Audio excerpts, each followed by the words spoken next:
Main race time at Paul Ricard in the Blancpain GT Sports Club. Welcome back. We had a lively qualifying race earlier on that did a fair amount of damage to a few cars and has also led to the exclusion from this race of one driver. More of that in a moment as the cars work their way round onto the grid, ready for the rolling start of what is going to be the main race. 40 minutes this time. We had 25 minutes for the qualifying race earlier on.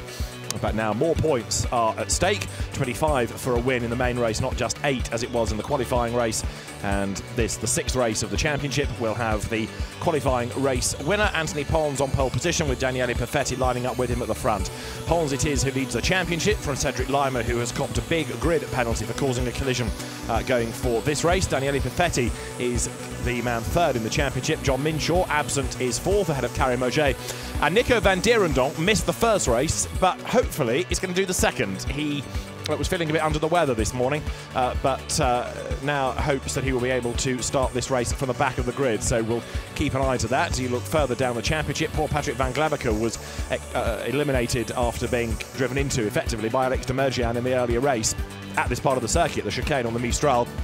De Mergian went diving up the inside of traffic, and as van Glebacker turned into the corner, he was harpooned by De Mergian, who also got involved in an accident in qualifying at the same part of the circuit. So he was summoned to the stewards again, and this time not only excluded from that race, he was retirement anyway, but prevented from taking part in this one. So we are without Michael Bronizeski, who was withdrawn before the qualifying race. We are now also without Alex de Mergian, who has been excluded from this main race, having been a class winner in the Blancpain GT Series Endurance Cup at Monza. And there he looked a very competent am, but maybe the heat has got to people this weekend because, as I say, he's been involved in a couple of incidents. But hopefully he will be back at Spa and will be looking for more success. There is Carrie Moget, one of the more experienced drivers on the grid. We saw in race 1 here, just like we did at Silverstone, that Karim gets better as the races wear on. So the 25-minute sprint qualifying race, he sort of gets there at 3/4 distance. Let's see in this 40-minute race how long it takes him to be on the same sort of pace as the race leaders. He will start 4th. He was a podium finisher at Silverstone. He was 3rd in the qualifying race, and he was 2nd in the main race. Off the podium here, however, because it was Anthony Pons, Daniele Perfetti and Mauro Ricci who were the top 3 drivers. Klaus-Dieter Freres won the Iron Cup for the over 60s, his 2nd race win, although both of those wins have been qualifying races, one at Misano and then one here. So the drivers now making their way up towards the grid, and there you can see number 18, which is the car of the Liechtenstein driver Daniel Vogt, moving from the DMV, the club level saloon car championship in Germany, into the Blancpain GT Sports Club for this year. The Lamborghini Gallardos that we saw in private hands last year, largely now replaced by Huracans, GRT cars, but run here by HP Racing, Harry Prochik's team. The pseudonym Coach McKenzie has the other. He had a spin and a puncture in the first race. So we'll have a walk up the grid in due course as the field now starts to line up in position. There you can see coming through number 4 for the 3rd row, Claude Gosselin, part of the Boutsen-Gignon racing team. Thierry Boutsen himself is here. He's not been persuaded to come racing again, but he does take a very keen interest in his team. 963 is Cedric Lima then, who was given a penalty for causing a collision in that first race. He was also investigated for a jump start. He was investigated for track limits as well, but that's Cedric Lima a long way back on the grid, so he's got work to do here. There is Anthony Pons making his way up towards the grid. That's the pole position driver. And Anthony Pons, somebody that's raced in the Le Mans 24 Hours and European Le Mans Series. The grid, remember, is based on the results of race 1, but of course if there's a grid drop, then that's going to have to be factored in as well. Carrie Moget wriggles through the gap in the grid. So the BMW M6 GT3 works its way through to the front. We have the overall and we have the Iron Cups to look for in this. The Iron Cup, as I say, being for the over 60 drivers. And very much the championship is evolving into the latest machinery. You find the occasional 458 and the earlier Mercedes SLS AMG GT3 of Roberto Raineri on the grid, but largely the Z4 BMWs, for example, the Lamborghini Gallardos are fading away, and it's the latest GT3 cars that are on the grid. And in a sense, that's not a surprise, because you're looking at teams here running them, like, for example, HTP Motorsport, AF Corsa, AKA ASP, Kessel Racing, all of whom have cars, the very latest cars, in other GT championships. So they're keen to use those as much as possible, and if they can put them into this Gentleman Racers AM series, then so be it. And that older machinery with limited value now being pensioned off. 87 is the car of Mauro Ricci, third in the earlier race. Stefan Rattel in his overalls, because he's been taking part in the Ultracar Sports Club sessions on track, and celebrating here 25 years since he first organised a race when he was then working for Venturi and ran a support race at the Le Mans 24 Hours. 65 on the grid, Alexis de Bernardi's Ferrari, one to watch. He pulled a really opportunistic move in the earlier race to gain track position, so worth watching here. Anthony Pond's car pushed into place. It runs at a different colour scheme than the other AKA ASP cars, but he's part of the same team that got a 1, 2, 3 finish in that first race.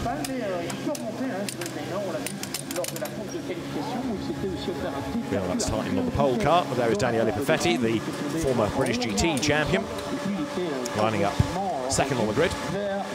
Now, he was 6th on the grid for the first race, and it took him a few laps to work his way into 3rd. Then he got stuck behind Alex de Mergian, and it was only because Alex's car had suffered damage and a flapping door necessitated an enforced pit stop that really gave Daniele Perfetti a clear run at the race leader, and he had to hack away a 6-second margin.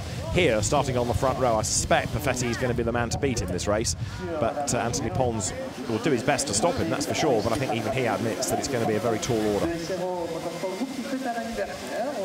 So we've got there the car of Karim Auger, carrying from Formula Palmer Audi to GT to the European Le Mans Series to the ILMC. He's driven in a variety of categories and very experienced, great enthusiast for his racing as well, and this kind of category suiting him down to the ground. There you've got Alexis de Bernardi. He will line up 5th on the grid in the Kessel Racing Ferrari, one of the best paint schemes on the grid, that car. Alexis de Bernardi, who has come from the Ferrari Challenge, the man from Luxembourg. And then lining up alongside him is going to be Claude-Yves Gosselin, former FIA GT and Formula 3000 racer. There he is. That's another of the cars run by the Bussen-Gignon team. That car is the Lamborghini Gallardo Extenso RX. And Claude-Yves Gosselin with years of experience under his belt, but he was 2nd on the grid in the qualifying race and went backwards rather surprisingly. So let's see what he can do here as the grid is starting to be cleared. This race, 40 minutes. And of course, it is not a set number of laps. The flag goes out the first time the leader crosses the line once 40 minutes are up. And so as you look down onto the grid, the front row, all Mercedes with Anthony Pons at the very front. That's Christoph Ulrich, who had, believe it or not, a spin on his way to the grid for the qualifying race. No such dramas that we're aware of this time. And Christoph Ulrich will be one to watch as well to see what progress can be made in this race. So let's have a look at the grid. Pole position, Anthony Pons. There is the pole-sitting Mercedes, the latest Mercedes AMG GT3. It's a more swoopy shape, and has been doing great things in Blancpain GT. Alongside is Daniele Perfetti. The second row, you've got Mauro Ricci's Mercedes and the BMW of Karim Auger, then the spectacularly liveried Ferrari of Alexis de Bernardi, and the very spectacularly liveried Lamborghini as well. That of Claude-Yves Gosselin is alongside. Then the Ferrari of Christoph Ulrich and the green Lamborghini of Daniel Vogt alongside. Then there is Klaus-Dieter Frers heading the Iron Cup with main rival Steve Earle in 1-1-1 alongside him, ahead of number 7 Ferrari of Luigi Lucchini, who had a spin caused by Lima in the first race, and then it is the Galassi Ferrari alongside, ahead of Christopher Hook, and then the penalised Cedric Lima next on the grid, ahead of Lars Philipp Sonnen, and then the Mercedes of Willem de Pundert. Next on the grid, the older Mercedes of Roberto Ranieri, and then the pseudonym Coach McKenzie, who had a puncture in race 1. He's ahead of Pierre Feligione's Lamborghini and Frederic Fangio, then Patrick Van Glebecker, and on the grid is indeed number 63, Nico van Dierendonck. So he wasn't on the original published grid, but the good news is he is there, ready to go for his only race of the weekend, and Van Dierendonck in the Lamborghini alongside Van Glebecker, whose Ferrari was quite badly damaged, front suspension breakage, in the clash that he had with the now excluded Alex de Mergian in the earlier race. So you've got 2 gun drivers there at the back of the grid, well worth watching. Patrick Van Glebecker runs Curbstone, the track day company, based here at Paul Ricard, so he knows his way around the circuit well enough. And indeed, he was keeping out of trouble in the early race until he got harpooned by Alex de Mergiam. But that is a race of the past. Now we concentrate on the main race, for which the cars are being released. A rather slow away was Carrie Moget, but not everybody has gone past him, so therefore he's able to keep his grid position, whereas when everybody got past the slow starting winner, the Pundert, for the qualifying race, he didn't stay at the back, he retook his grid position. That you're not allowed to do, and therefore he got a drive-through penalty for his pains. So everybody gets away, and at the back of the field, as I say, you've got Nico van Dierendonck there, Patrick van Glebbeke is alongside him. And just to recap the way they line up, it is going to be Mercedes 1-2 on the grid, France versus Switzerland, Anthony Pons versus Daniele Perfetti, then the Italian Mauro Ricci and the Saudi driver Carrie Moget in the BMW ahead of Alexis de Bernardi's Ferrari, and then it is Claude-Yves Gosselin with his Lamborghini ahead of Christoph Ulrich's Ferrari 458. Daniel Vogt's Lamborghini Huracan comes next ahead of Klaus-Dieter Frers, and then Steve Earle. Those two the leading lights in the Iron Cup. Behind them it is Luigi Lucchini, and alongside him Marco Galassi, Ferraris both, ahead of Christian Hook I should say, and alongside him it is going to be the penalised Cedric Lima. Lars Philipp Sönen and Willem de Pundert come next ahead of Roberto Ranieri and Coach McKenzie. Behind them there is Frédéric Fangio, who had a spin in race 1, as also in fact did the man on the inside of that row, Pierre Fellegiani, the back row being Patrick van Glebbeke, and then Nico van Dierendonck, not Carrie Moget. He of course is up near the front. So the field working its way through the chicane. This is where we had the tangle earlier between de Mergiam and van Glebbeke. Well, Patrick, in theory, wouldn't have anybody near him this time on the opening lap, because he'd be, hopefully, not quite at the back, but making his way through, less in jeopardy. There is Nico van Dierendonck, who is also looking to make progress in this. He's raced in the GT3 Benelux Series for Porsches. And Patrick van Glebbeke in the very strikingly painted Ferrari. It's a nice shade of red on that car compared to the rather more modern day glow of Christoph Ulrich's car there, for example, going through Senior. But this field, great mix of car, great mix of driver experience more than ability, and 40 minutes of racing, just long enough before amateur drivers start to get tired. It's a single driver category, of course, so no mandatory pit stops. And although quite a few of these drivers have been in the past in the Blancpain GT Series, you think you get a 3-hour race and all the track time that goes with it, but of course actually you're losing quite a chunk of your track time because you've got to cycle through 3 drivers, whereas here the car is yours for 2 free practice periods and qualifying and 2 races. So in terms of mileage, it's well worth doing, and more people are taking note of the benefits of this championship, and it's becoming more competitive all the time. So as the cars now turn their way up through the left-hander at bend door, they're getting themselves into the side-by-side formation, ready for the rolling start, as befits a good GT race. And they will turn their way here through Village. The corner at Tours will be next, and then there is the run on towards the right-hander of the Virage Dupont. And the Boots and Gignon and the ASP garages, then the mechanics shelter from the heat and get ready to monitor their cars. There's little they can do, no mandatory pit stops, it's down to the driver. And in temperatures that have been on the up all day, it's 3:30 local time, we are set to go racing then, as the cars now turn their way into the right-hander at Virage Dupont. We will go racing any moment then, as up towards the timing line they come. The pace car, as it is, peels into the pit lane, and so the 6th race of the year in the Blancpain GT Sports Club, the main race here at Paul Ricard, about to get underway. The lights on the gantry are on red. When they go green now, it is blast off. Does Anthony Pons make a better start than Daniele Perfetti? He's got a good run on the inside line. Perfetti tries to level with him as they go down towards turn 1. Pons has the advantage, but Perfetti tries to go round the outside. Who's going to come out in front as they work their way through the left and right sequence? The 2 Mercedes as one, and it is Pons hanging onto the advantage. Perfetti is 2nd, Ricci is 3rd, Ogier is 4th, 5th is de Bernardi, and then 6th and 7th together. Ulrich and Gosselin ahead of Lima, and then Vogt down towards the chicane. For the first time they come, Van Dierendonck and van Glebbeke on the move as well from near the back of the grid, as now they accelerate down towards the right-hander approaching Sambo. And up the inside there goes Steve Earle. Round the outside tries to go number 60 Marco Galassi. Whoops, there's contact as Earle gets involved there with Coach McKenzie, who gets turned around.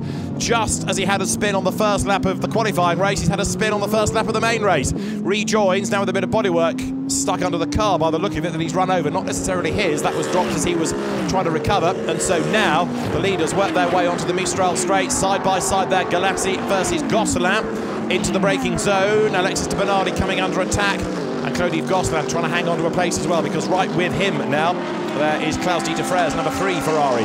Willem de Pundert, the blue Mercedes, goes through. There is Nico van Dierendonck from the back of the grid up behind Patrick van Glebeke, who has already got far further than he did in the earlier race because he's come out of the chicane. The race leaders then work their way through Senior up now towards Beausset as a challenge is made. Willem de Pundert on the outside. On the inside there is Luigi Lucchini. And very wide indeed goes there the Lamborghini in the hands of Pierre Feligioni. He's under attack though from Christian Hook, and up the inside of both of them goes the recovering Steve Earle. The orthopaedic surgeon gains 2 places out of all of that as the race leaders now start to work their way up towards the end of lap number 1, heading through Village for the first time.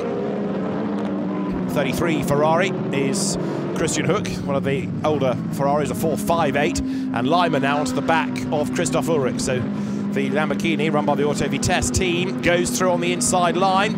Cedric Lima, who came many, many years ago to prominence in the early days of Lamborghini Super Trofeo, gains 1 spot. The leaders go over the timing line, and that gap is now 1 second between Pons and Perfetti.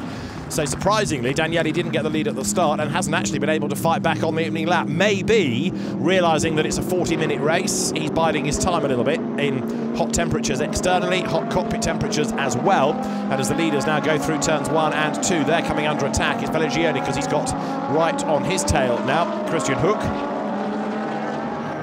The Iron Cup at the moment being led by Klaus-Dieter Freres from Willem de Pundert in the Mercedes, as now Feligioni comes under attack. Those two running together down towards the chicane. Now starting to pick up his pace though is Perfetti, who's just done the best in the first sector. So in other words, he's closing on the leader. Brought the gap down by a couple of tenths, in fact, this time around.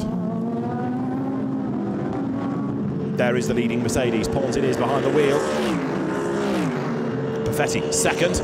As they break for the chicane, is Daniele Perfetti going to throw everything at the lead battle early doors, or is he going to look after the tyres, stay with Pons and then push late in the race? Great battles lower down, 3 wide there. De Pundert in the Mercedes is in the middle of it, and up the inside, late on the brakes, Luigi Lucchini scrabbles up the curb, and Steve Earle goes through as well. Does that get him past Gosselin? It does. Has Gosselin got a problem? He's dropped a couple of places and looks a bit sluggish, doesn't he, coming out of the chicane? So Claude-Yves Gosselin fading away, sadly. Race leaders through Senior for the second time, and there, look, Alexis de Bernardi is being given a hard time by Cedric Lima. Lima to the inside line at Beausset. He needs to be a bit more cautious in this race than he was in the first, bearing in mind he's copped some penalties, but de Bernardi gets forced out wide, and Lima is through, approaching the next corner, the next gaggle. You've got Van Dierendonck in the white Lambo wide. He's back on the road. Gosselin definitely has a problem. He's being attacked from both sides there. Van Dierendonck off the road. Whoops! Drama ahead. Feligioni is tagged into a spin, and around he goes, and I think it was Frédéric Fangio that did the tagging. It was in the red Ferrari. So Fangio and Feligioni getting together. There is Frédéric Fangio. He had a spin in the first race and he's going nowhere at the moment. And also stationary is Pierre Feligioni, who had a spin in the first race. The leading Mercedes have both gone by. A second between them now. Perfetti quicker than Pons that time around. In third place it is Ricci, fourth is OJ, fifth now Lima, sixth de Bernardi, seventh is Ulrich, eighth is Marco Galassi, gap back, ninth is Freres, 10th now is the green Lambo evoked. And 11th place, who do we get? It is going to be Luigi Lucchini, just on the inside there, going ahead of Willem de Pundert in that very striking HTP Motorsport Mercedes. We understand that Fangio has got going again. We understand that also Feligioni has got going. And there it is, synchronised spinning ahead of Gosselin and Van Dierendonck, who was way wide anyway. That did him a favour in a sense, because he was able to swoop round and gain a whole heap of places. So Van Dierendonck is now 15th, up ahead of Patrick van Glebeke, who was a bit delayed in all of that, trying to avoid the mayhem ahead of him. There are the leaders, down to the chicane. A good run being put in here by Anthony Pons, hanging on to the advantage as they turn their way through that chicane. And now sprint their way on towards Senior once again. But the Mercedes, with all of this grunt in a straight line, being able to control the pace. This is the ideal circuit for them. It was here last year that Perfetti took 2 victories. These V8 front mid-engined cars, 6.2 litres. 6-speed box that they have, of course, a sequential box, and kicking out 500 horsepower, the Mercedes, so there's an awful lot of grunt, an awful lot of torque, and it is a 1, 2, 3 for Mercedes at the moment, with then Categorisation in the BMW next in line in the M6, which has taken over very much from the Z4 that was still competitive last season, but you can't stop progress, can you? So now the very latest GT3 car definitely is the one to have. Witness Roberto Ranieri, witness those in the 458 Ferraris, struggling to match the pace of the latest Mercedes, for example.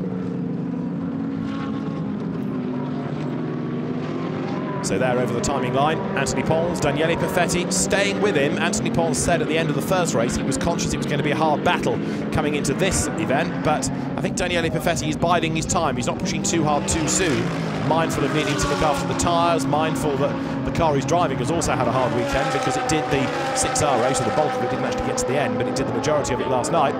Gosselin has made a pit stop, also Feligioni has made a pit stop, so they've both dropped a lap. There in the background, look, is the orange and black Lamborghini rejoining, and we've also had a change for 4th place.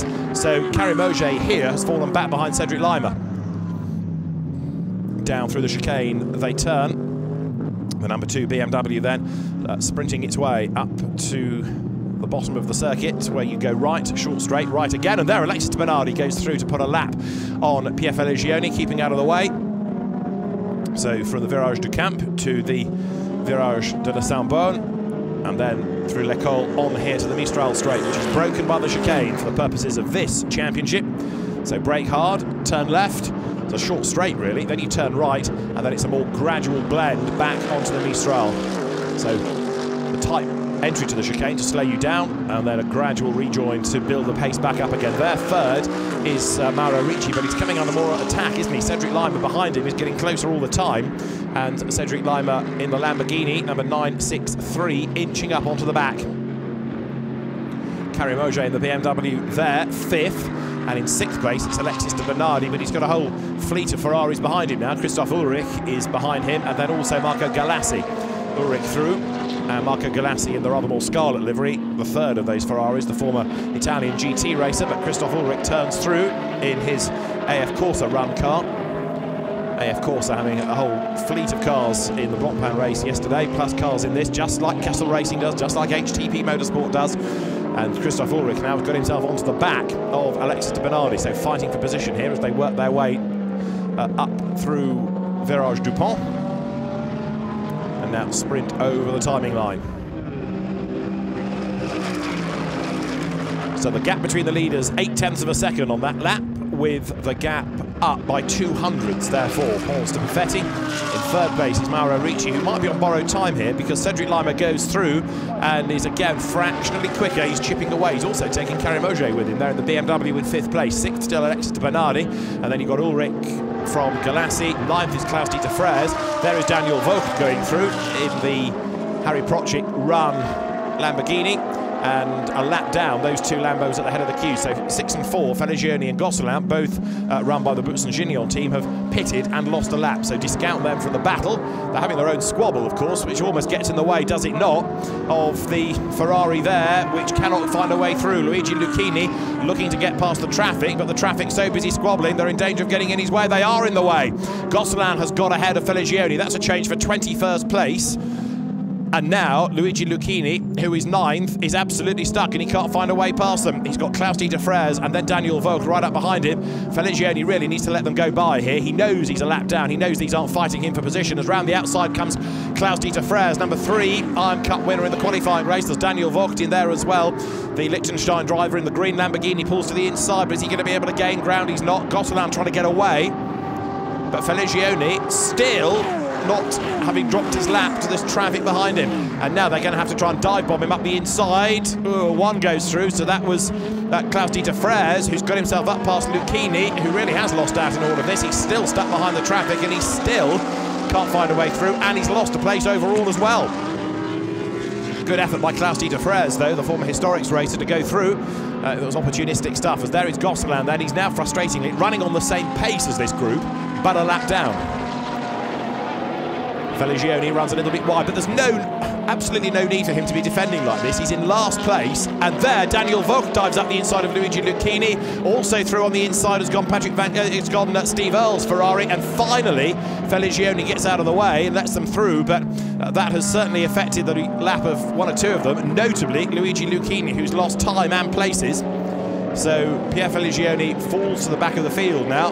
The traffic having gone past, there is Claude-Yves Gosselin, who also needs to bail out of the way because he is a lap down on these cars. Klaus-Dieter Frers stuck behind him, and Gosselin doesn't let him through.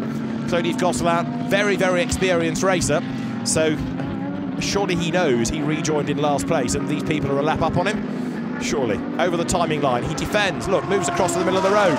Klaus-Dieter Frers is going to have to try and force a way past him here as they go down towards turn 1. He does brake late, and he does go through, but Gosselin doesn't exactly bail out of the way, does he? Of course, the Marshals post a long way adrift of the circuit, but there's no blue flag being waved to Gosselin, so even allowing for the fact that he's made a pit stop and should know that he's a lap down, the Marshals aren't helping the case for the drivers around him.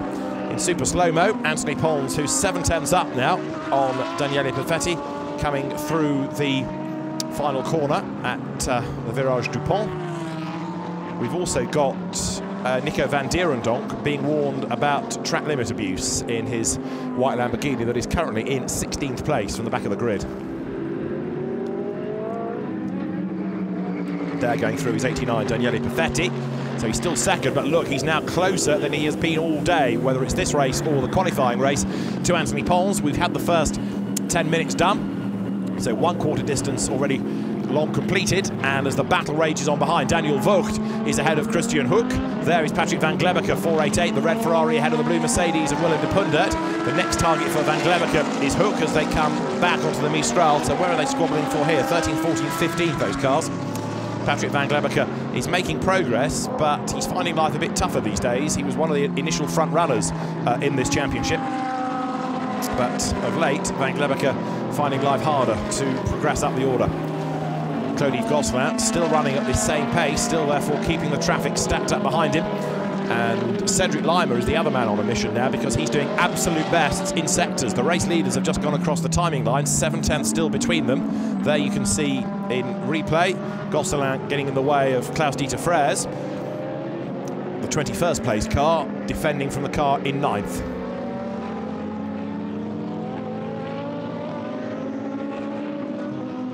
Out of Virage Dupont they come, onto the pit straight, and it was at the end of the straight that Frers swallowed hard and made that bold move up the inside. Lima is in the pit lane. Cedric Lima, who was making good progress, I just said he'd done the absolute best first sector, is now in the pit lane. Now what is all this about? It's not a penalty, it's a problem. The car is up on its jacks and is that looking a bit terminal. Cedric Lima could be out of the race here, and what should have been a really good lap has ended in the pit lane, and seemingly he's going to be out of the race. The two leading Mercedes now work their way up towards the chicane. Pons keeping Perfetti at bay. Both very experienced drivers, and accelerate on to the continuation of that Mistral straight. Now the run up towards Signe corner. In the background, in third, it is Ricci, and now Carimoge back up into fourth, but he's a long way adrift, so a podium might be too tall an order for Karim in this race. We will see. Anthony Pons, though, still the race leader. Again, Daniele Perfetti closing up as they work their way through Beausset. Through they turn, and now the run up towards the next long left-hander, which will turn them all the way through Village. Back at the chicane, Daniel Vogt is coming under attack from Steve Earle. Behind him is van Glebbeke, then it's Hoek, then it is Luigi Lucchini, badly delayed early on, and he's lost a whole heap of places here. He's down in 14th spot. So as they climb that rise up towards Signe, this is the wave of cars really for 8th place back, and it's still got Claude-Yves Gosselin running in it in 21st, soon to be 20th place. There is Gosselin in the yellow and black Lamborghini with Daniel Vogt up behind him, and then it's Patrick van Glebbeke. So Vogt is 9th. It's not Van Glebbeke, I'll tell you what, like Steve Earle, and then it is Van Glebbeke. So Steve Earle here is hunting down Klaus-Dieter Frers there at the head of the shot, who leads the Iron Cup. And Earle in the Kessel Ferrari versus Van Glebbeke for AF Corsa. They sprint their way now up towards the end of the lap. Through Village, then towards Tours. flashing the lights, Patrick Van Glebeke, to say, I'm faster, let me through, but Steve Earle is an experienced driver. He's not going to make a mistake and just get out of the way. So Van Glebeke might be trying to hoodwink him into making a mistake, but it's not happening yet. De Pundit there goes way, way wide, back onto the road, but he's in danger of being passed now as he has to lose momentum through that. Nico van Dierendonck coming up onto the tail of him as they go through. So we've had 7 laps done. The earlier 25-minute race took us to 12.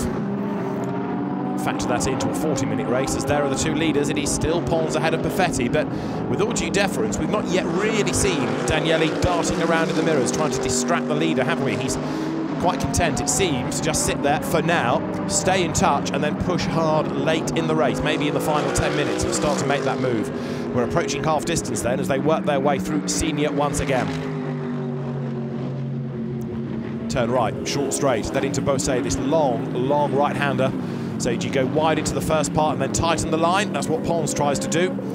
Goes to the red and white curbing on the clipping point for the second element of it, and then move across to get the right line going into another long corner here, which is Ben D'Or. Back on the Mistral straight, Steve Earle under attack. Van Glebeke to the outside line, but he's going to run out of road, so he's got to slot back in there for. Still ahead of them is Gosselin. Still a lap down, of course. There, 33 is Christian Hook, running in 12th place at the start of this lap, as now the field accelerates its way up towards that right at Senior. So the head of this group, Klaus-Dieter Frers, the former historic racer in Porsches, as befits a German driver, comes into Beausset, and Daniel Vogt, I still don't really have an answer to why Gosselin is defending like this. He's a lap down, he's in 20th place. Finally, Vogt manages to find a way through on the inside, as does Steve Earle. But Claude-Yves Gosselin now in danger of getting in the way of Patrick Van Glebeke. He should just let them all go because he's not in the same race. Van Glebeke does go round the outside.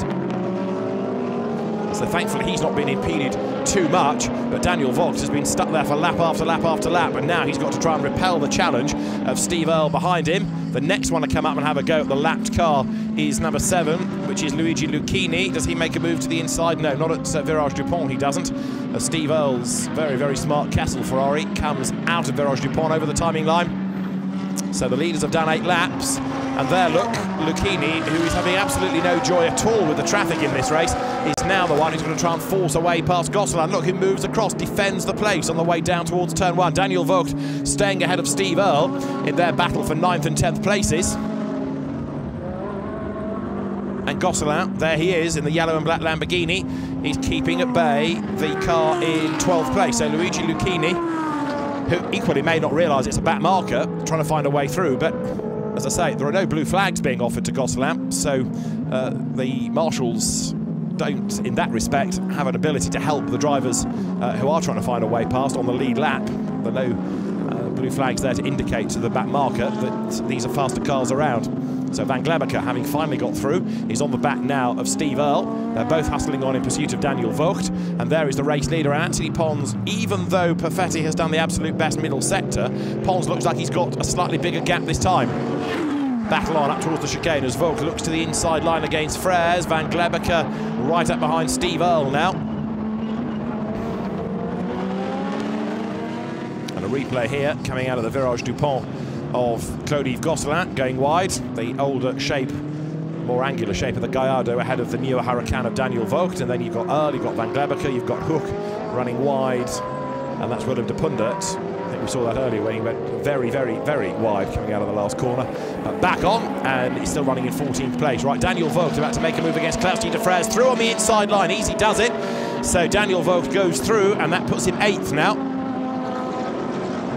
Klaus-Dieter Frers falling back straight away into the clutches of Steve Earle. So finally we've now got an iron cutback going on between 3 Frers, and behind him 1-1-1 Steve Earle, with Patrick Van Glebeke wanting to get past both of them here if he can. Earle go to the inside. There's a great relationship between these two, Klaus-Dieter Frers and Steve Earle off track. They're good mates. They enjoy the camaraderie that goes with this championship, except now because there's contact between the two of them. That might change the relationship. Frers turned in, Earle was already there. Contact is made between the two of them, and so now as they come over the timing line, we've got a new Iron Cup leader. It is Steve Earle ahead of Patrick Van Glebeke, with a spin for Willem de Pundit at the same place, and the smoke coming off Nico van Dierendonck's Lamborghini, I noticed, as it comes over the line, so there may have been contact between the Lambo and the Mercedes, but Daniel Vogt then there, the head of this little battle pack, he's 8th, 9th is Earl, 10th is Van Glebeker, ignore Gosselin if you can, 11th is there, Lucchini, 12th behind him is Hook, down to 13th is Klaus-Dieter Frers, and Willem de Pundert here gets back into the race after a spin, but the fact that there's a bit of damage seemingly to Van Dierendonk's car suggests that they may well have been connected, those two incidents. So Claude-Yves Gosselin there continues, still getting in the way of Luigi Lucchini, who cannot find a way past him. Gosselin 20th, Lucchini 11th. So, of course, had Gosselin not had to serve that pit stop at the end of the opening lap, for whatever the problem was, remember he was fading away on the opening lap of the race, then he'd be in this battle. He's doing the same sort of lap times, the same pace as the cars around him, but he's a lap down. And he's obviously determined not to roll over and let them by. Lucchini is under attack now from Christian Hook as they work their way up through the chicane. We saw Christian Hook on occasions in the main Blancpain GT Series Sprint Cup last year. He did the Nürburgring races, for example, but he's more of an AM than a pro driver, so this is, again, the ideal championship for him, as Daniel Vogt, ever improving, turns through Signe, with there Steve Earle having lost out now by the look of it to Patrick Van Glebeker, having fallen back, therefore, into 10th place. There is Van Glebeker, hustling on. But this very much a Mercedes race at the moment, and the lead gap is going out. Anthony Pons is now pulling away once more from Perfetti, and this the replay of Steve Earle trying to defend from Van Glebeker. He's up the inside of Frers. Is he ahead? On that angle, yes he is. And Klaus-Dieter Frers turns in, but Steve Earle was there and committed and probably had his nose in front. The incident between them is under investigation, but I would say it was one of those things, really. Steve Earle had put himself in a position he couldn't back out of. Klaus-Dieter Frers perhaps unaware of just where the rival Ferrari was, and the net result is that the Artiga Rennsport and Kessel Racing Ferraris met in the middle. Next fight on here is 9th place, where you've, sorry, 8th place. You've got Daniel Vogt and Patrick Van Glebeker, who is hustling on. There, Christian Hook makes a bid to get past Luigi Lucchini, but he can't do it on the inside. So Lucchini in the BMS Scuderia Italia car keeps the Rinaldi Racing Ferrari at bay. And of course, everybody with the demise of Cedric Lima having gained 1 place. There is Hook, who is about to try and find a way past. Is he on the inside down to the chicane? Daniel Vogt keeping Patrick Van Glebeker at bay. And Claude-Yves Gosselin still running 20th. Hook makes a mistake, goes deep into the chicane, so he's lost a couple of lengths. Look, there he is, but no longer as close as he was to Lucchini ahead of him. And behind Hook is the recovering Klaus-Dieter Frers. He seems to have got away without any damage after that little brush, but certainly he's lost time as the cars now sprint their way up to the Mistral Straight.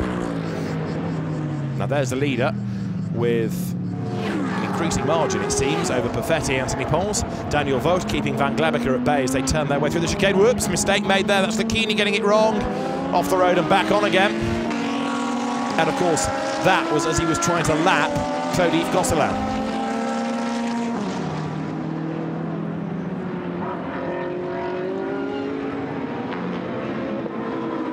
There's Van Glebeker out of Signe. He's 9th, and he's being warned about respecting track limits at turn 7, which is L'École, onto the straight, onto the Mistral Straight. 72 though there is the leading car, 1.8 seconds the advantage. Last time it came down a little, so it's still rather elasticated, but I'm surprised, given the way that Perfetti stormed on behind Pons in the qualifying race, that he's not been able to make more of a challenge, unless it's some master plan and he's prepared to wait for the last 10 minutes and then push, and we're almost there in fairness, but Anthony Pons so far has had the upper hand. Mauro Ricci there in 3rd place, falling away. And behind them, you've got Carrie Moget, a rather lonely 4th at the moment, as he in turn works his way up through the chicane, down towards the Virage du Camp, and then up towards Saint-Beaune. Alexis de Bernardi rather lonely in 5th place in his ultra-smart Ferrari, that being another of the Kessel Racing Brigade. And then behind him, there is a very sideways 60, which is the Team Malucelli car in the hands of Marco Galassi, the ex-Italian GT racer, and he's got Christoph Ulrich, ever improving, tucked up behind him. So there's another good little fight going on there between those two.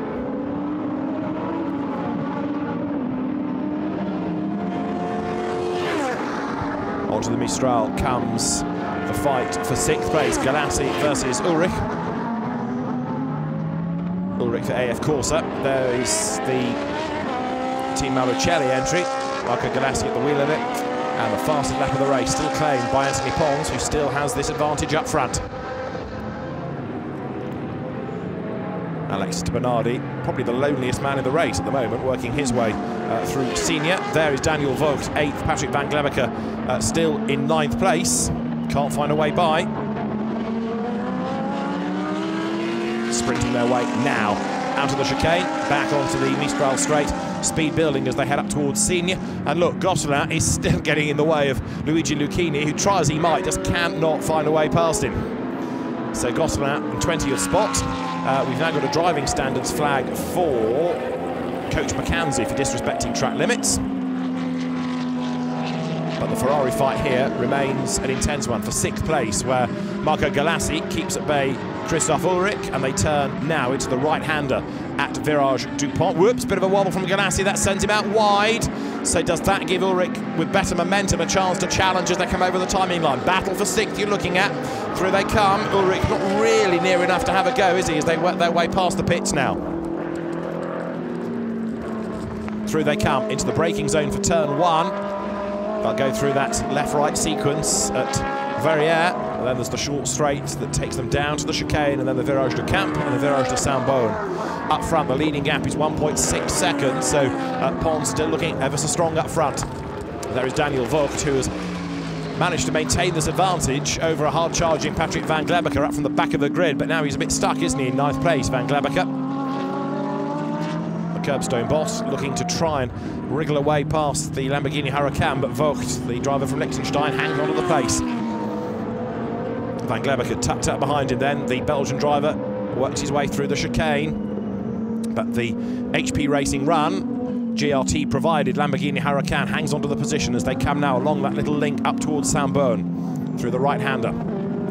Van Glebecker has been warned about track limits at this next corner through L'École. Just have a look and see how wide he runs. We cut back to the fight for 6th place at the chicane. Galassi and Ulrich together. Onto the Mistral. Now, are they likely to catch Alexis de Bernardi? I don't think they are. 12 minutes to go. They're so busy squabbling amongst themselves that they're not really being able to make any progress, are they?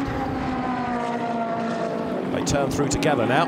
As Ulrich is nearer, he is putting more challenge, more pressure onto Marco Galassi. And is there an effort being made now? Yes, there is on the inside, but even though he was way up the curb, Ulrich eventually had to bail out of that. There's a really, really sideways Galassi there ahead of him. So maybe now tyres are starting to fade. Maybe drivers are getting tired. Of course, they've done already 25 minutes in high temperatures, and another big wobble there as Galassi feeds in the power.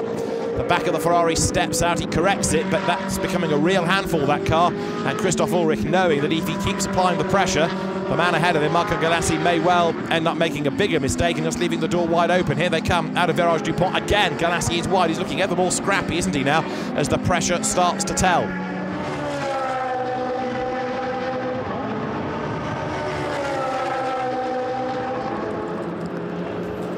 Through they turn for the start of lap 14. 11 more minutes to go. The leading gap is down a bit, by the way, 1.3 seconds. So it's not finished yet as far as leadership is concerned, nor is it finished for 6th place here. Ulrich getting closer to Galassi.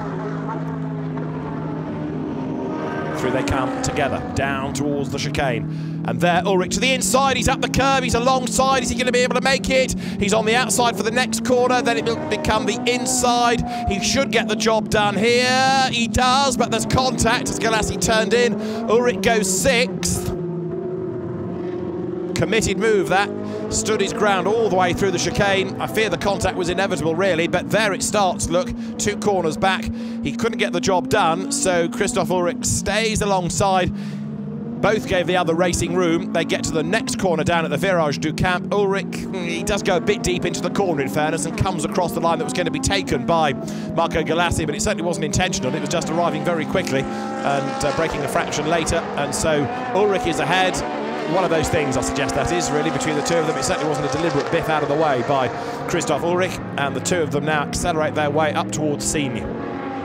So we've had the change for 6th. We've not yet had the change for 8th, though. Daniel Vogt is still ahead of Patrick Van Glebecker here. So Daniel Vogt comes out of the corner, still keeping the place in the distinctive green Lamborghini. The Huracan very much in the early part of the Blancpain season the GT3 car of choice, but here it's been a Bentley win in the Blancpain GT Series this weekend, and Mercedes dominating in the GT Sports Club. Van Glebacker again in the Ferrari tries to unsettle Daniel Vogt by flashing the lights, but to no avail.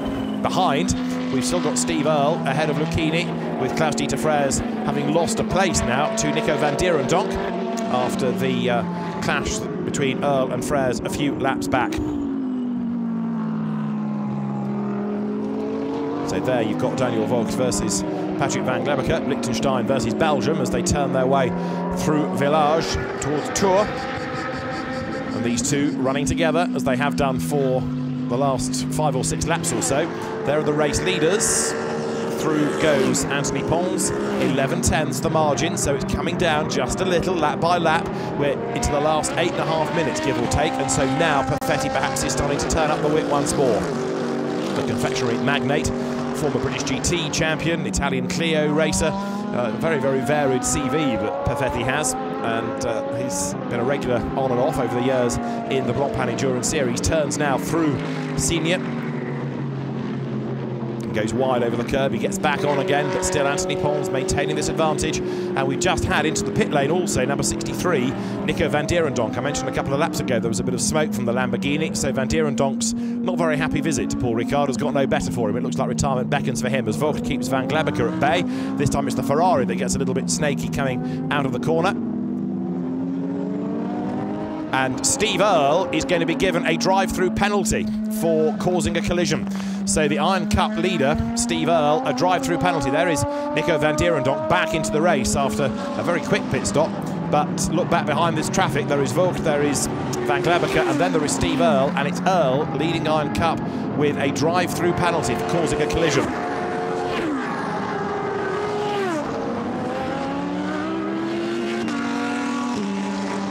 Race leaders together as they work their way through traffic. The gap 1.4 seconds now. Anthony Pons positioning that back marker, which is the Frédéric Fangio car between him and the opposition. This was the incident that Earle has gained the penalty for. He turns into the corner. He's ahead for my money on that angle, but Klaus-Dieter Freres turned in and bounced off him. And in the end, Steve Earle will have to take the penalty. There's no arguing about it. So once the stewards have decided, it is put on the screen, and you've got 3 passings of the timing line before you are in real strife. You've got to take it within 3. So we've also got an incident that we haven't seen, but thought it must have been connected between De Pundert and Van Dierendonck. That's being investigated as well. That was at Virage du Pont. Remember, we'd seen the Mercedes spin and there was smoke coming off the Lamborghini. Well, add all those things together and it's being looked at. There is the Vogt-Van Glebacker battle as they come over the timing line with 6 minutes to go.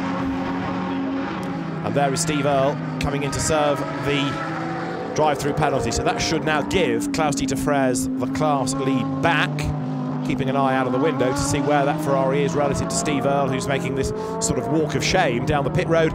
You've got at the moment Van Glebacker on the back of Vogt, as he has been for many a lap, still not able to find a way past him. Klaus-Dieter Freres there takes over the lead of the Iron Cup, and in the background you just catch a glimpse of the headlights of Steve Earle's Ferrari, slowly, slowly, slowly making his way back towards the circuit. So if it's considered a wrong, it is now righted, in as much as Klaus-Dieter Freres is back into the lead of the class. There is the lapped Pierre Feligioni, comes up to have a go at Steve Earle and goes through in the Lamborghini on the inside. They're going into turn 1. So 5.5 more minutes remain. There you've got the Daniel Vogt versus Patrick Van Glebacker battle. In fairness to Vogt, a very good defence this. He's keeping one of the quick Ferrari drivers at bay. And Daniel Vogt, yes, has the latest machinery against the latest Ferrari. So it's Huracan versus 488. But whatever Van Glebacker has tried to do, Daniel Vogt has had an answer to. And again, look, that cheeky flash of the lights from Van Glebacker. Looks for the inside line at Signes, but he's not really close enough to force the issue there on the inside. Through they come towards Beausset, and the Ferrari now on the outside line turns through the corner. But is there going to be an opportunity before the end of the race for him to properly make a move? He's running out of ideas, isn't he, Van Glebacker? And not only that, he's dropped away a little bit this time. That gap has just widened ever so slightly between them.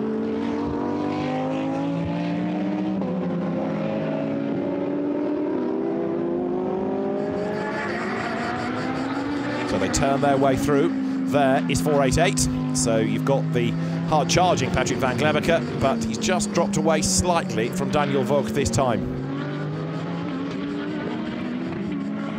Over the timing line they come. 4 more minutes remain. Race leaders are midway round lap 17. So they are going to have time for possibly 2 more laps at the end of this.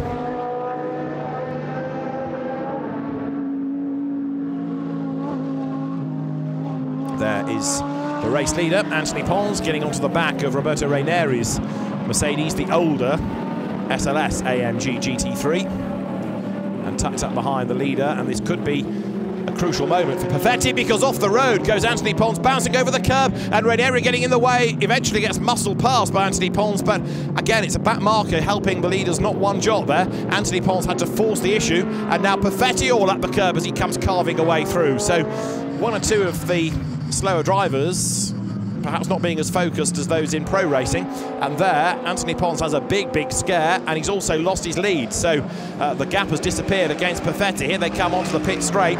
There is time for 2 more laps. They break the beam. Through comes Pons. Perfetti was 1.4 seconds back. Now he's halved that, 7/10. And here, look, as Raineri gets sideways, Pons has to take evasive action. Bounces up the curb, and then Raineri just moves across, takes the line for the corner, rather oblivious to the fact that the race leader was there. So contact almost made, and then Perfetti had to suddenly switch sides, and he went all up the curb in avoidance as well.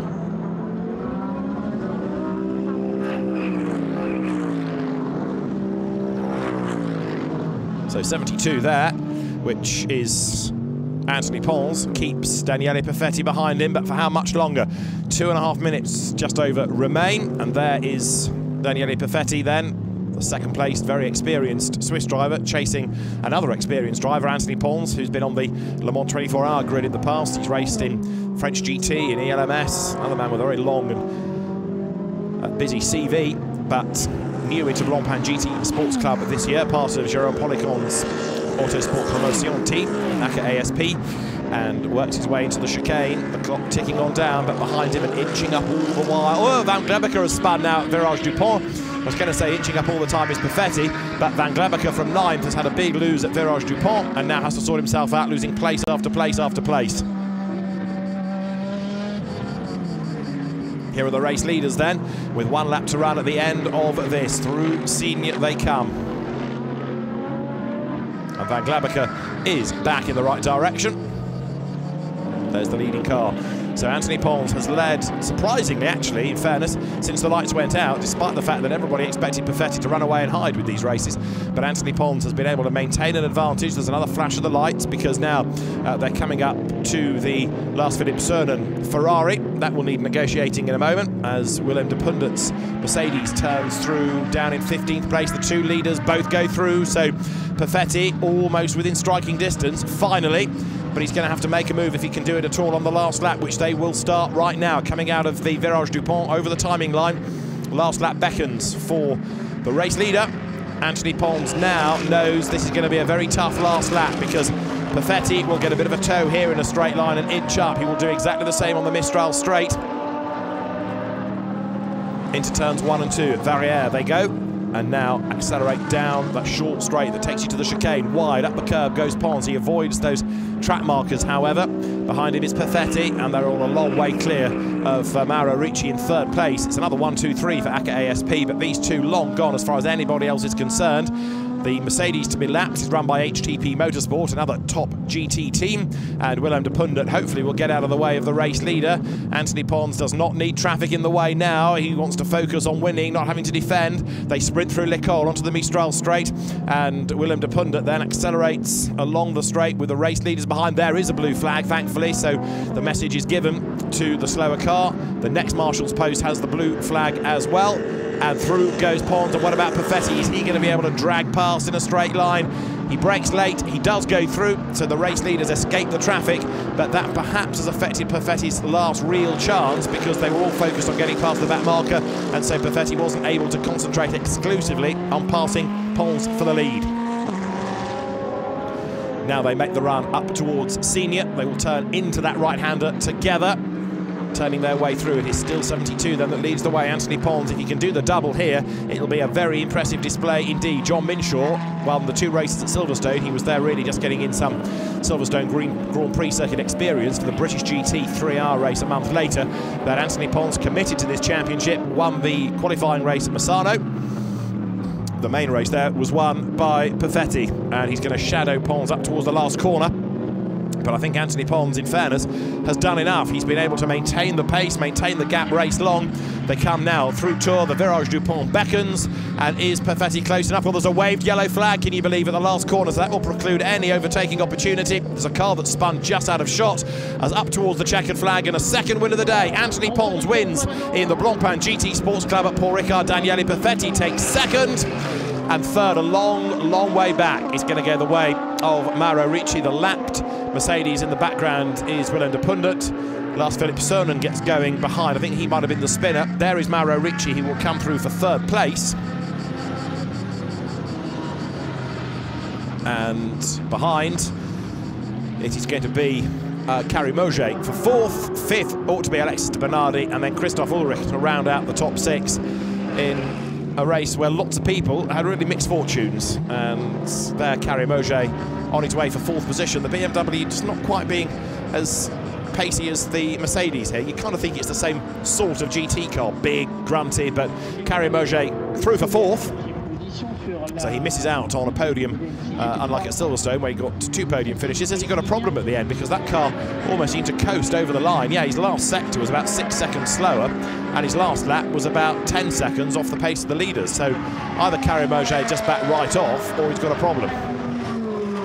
Or perhaps one led to the other, as in a problem, and therefore he had to back off and nurse it to the end. There is Klaus-Dieter Frers, who is therefore on for a 3rd win of the year within the Iron Cup, with Steve Earle having taken that drive-through penalty, dropping to 2nd, and then Willem de Pundert set for 3rd place, although as a lap down, he of course was in strife earlier, had a spin. He's made it to the end already.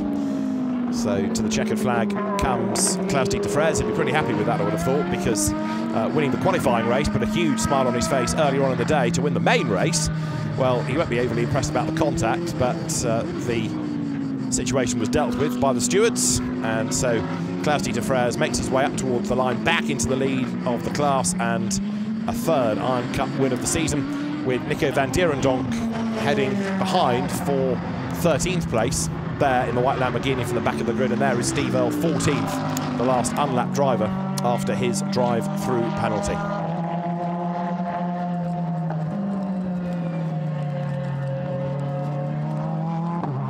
So Anthony Pons, a great job done up front. Steve Earle, with that drive-through given to him, ends up 2nd in class and 14th overall. But there, the man of the day, Anthony Pons, wins both races then here at Paul Ricard, and a 3rd win within the championship, because he's new to it this season.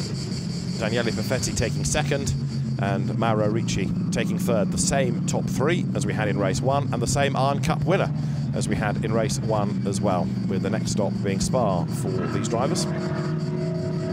Down the pit lane comes the Mercedes, very much the car to have here, as was proved last year as well, because it was Perfetti that won both races 12 months ago. And there, the marshals acknowledge the efforts of the drivers, the flags are waved, and everybody makes their way to the pit lane. The top 3 in each class will go to the technical area for the technical checks, but everybody else then can head for home or go and enjoy the hospitality that Blancpain provides for these gentlemen racers. That in a way kind of undermines some of the ability of 1 or 2 of them, like Pons, like Perfetti, like Auger. They've raced at a high level, and for many a season. These aren't recent converts to motor racing. They've been around for many, many seasons, but preference is to do these short single driver races away from very, very fast manufacturer funded career pro drivers. Daniele Perfetti about to clamber out of his car. There, Anthony Pons, 2 out of 2, and seatbelts undone, door open, and catches his breath after what I'm sure was a very hard, hot race in that car, and the last few laps particularly conscious of Daniele Perfetti getting closer and closer and closer all the time, and Anthony Pons needs a few moments, I think, just to compose himself before he gets out of the car. Sweat in his eyes. Daniele Perfetti already out of his ACA ASP Mercedes, and a happy man.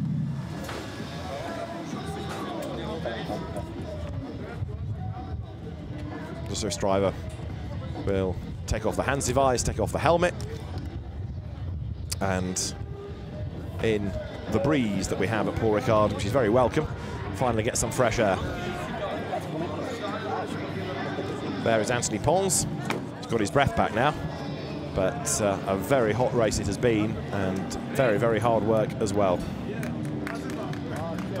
Anthony Pons, gloves off, as in the background there is Mauro Ricci, and we await Klaus-Dieter Frers, Steve Earle and Willem de Pundert as the top three in the Iron Cup as well. And there, showing just how hard it's been in the car. Anthony Pons still leaking.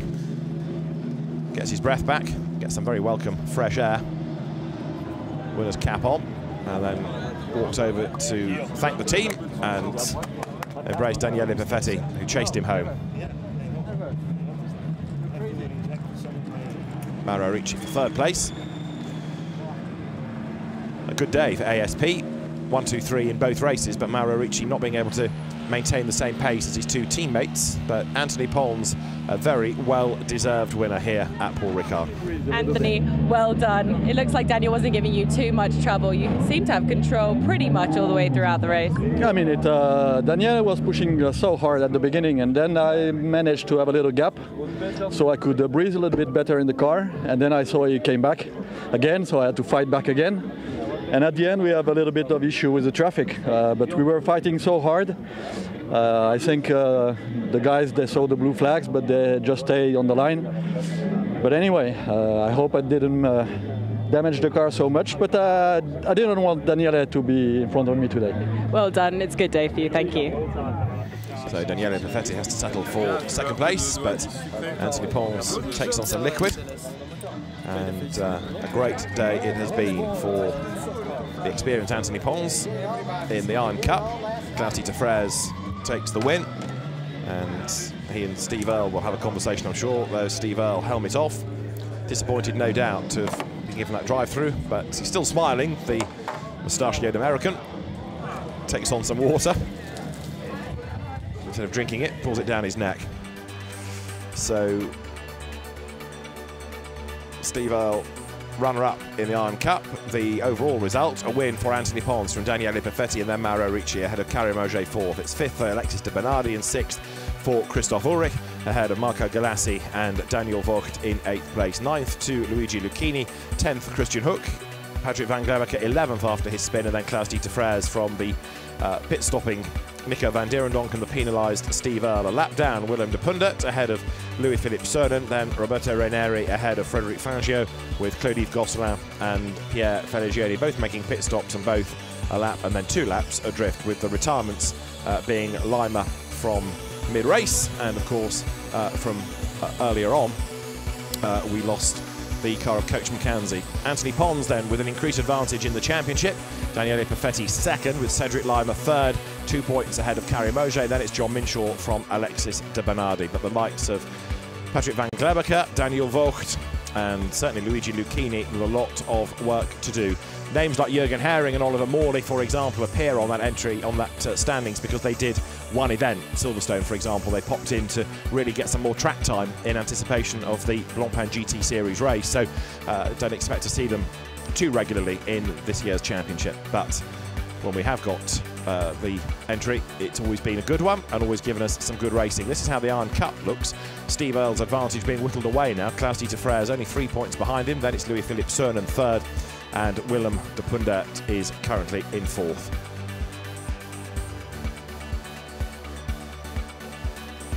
So here at Paul Ricard, a chance to have a look at some of the best bits of the main race in the Blancpain GT Sports Club. Led away by Anthony Pons. Daniele Perfetti tried to try and get the advantage, get the lead at that first corner, but it was not to be as the cars wriggled their way through Verrières. And it wasn't long before we had drama with Coach Mackenzie getting involved with Steve Earle.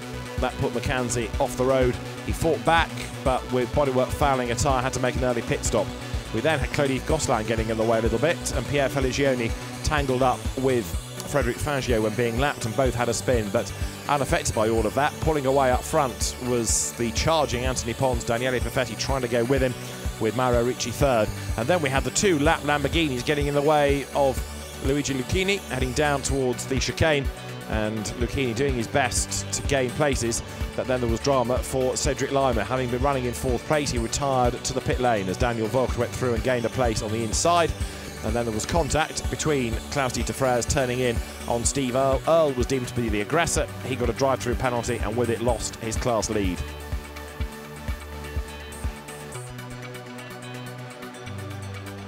The next battle was between Marco Galassi in number 60 and Christophe Ulrich in 51.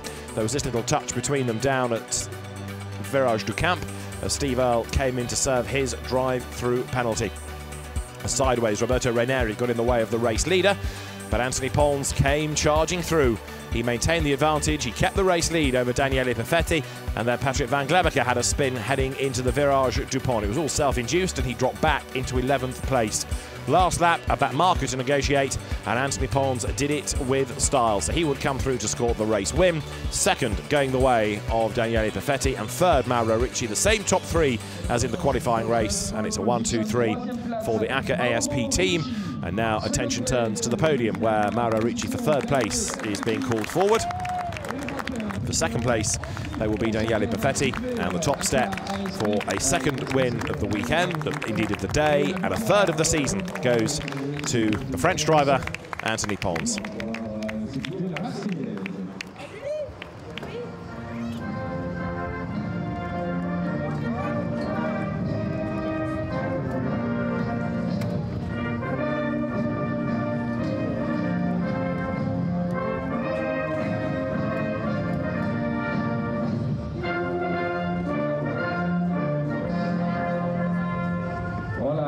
So the national anthem played for a French driver, for a French team at a French circuit. And Anthony Pons will be very pleased about this indeed, because it gives him another bag full of points, 25 points for a race win. There, the third place trophy goes to Mauro Ricci, second to Daniele Perfetti. Not as dominant as he was here 12 months ago, but for Anthony Pons, a great weekend here at Paul Ricard. He's a very happy man indeed. Daniele Perfetti and Mauro Ricci join him on the top step. So a win in the Q race at Misano, a win in the Q race in the main race here at Paul Ricard for Anthony Pons. And with the hard work all done and the temperature still high, it's time to let rip with the champagne. As Anthony Pons gets ready, Daniele Perfetti beats him on this contest, soaks his teammate. Mauro Ricci runs for cover at the other end of the podium. And it's as competitive with the champagne as it is on track. Mauro Ricci taking his time about this before he joins in. Anthony Pons and Daniele Perfetti said, we can't wait any longer, take that. Mauro Ricci then, new to the championship this year, acquitting himself pretty well, isn't he? With 2 podium finishes, his first podiums of the season, in fact, having raced briefly in the past in the International GT Open Championship. And as he makes his way off the podium, the Iron Cup drivers, those over 60, will be next. Klaus-Dieter Freres, winner, just like Anthony Pons, in fact, Misano qualifying race, and then both races here.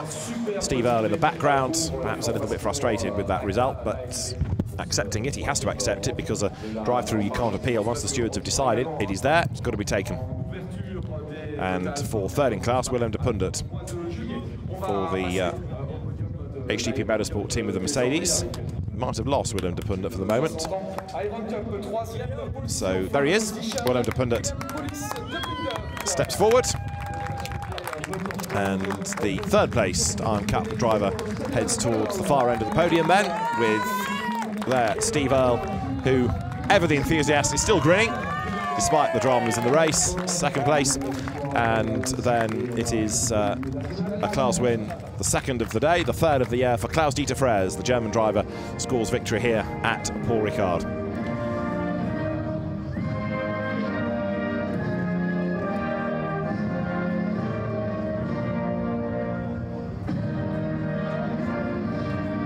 Klaus-Dieter Freres victorious here at Paul Ricard. And we look forward then to the continuation of the Blancpain GT Sports Club when they head to Spa-Francorchamps for the next races after what has been another very hectic weekend of racing here at Paul Ricard. A weekend that has given Anthony Pons a huge lead in the championship. We'll see you at Spa next month. For now, from David Addison at Paul Ricard, bye-bye.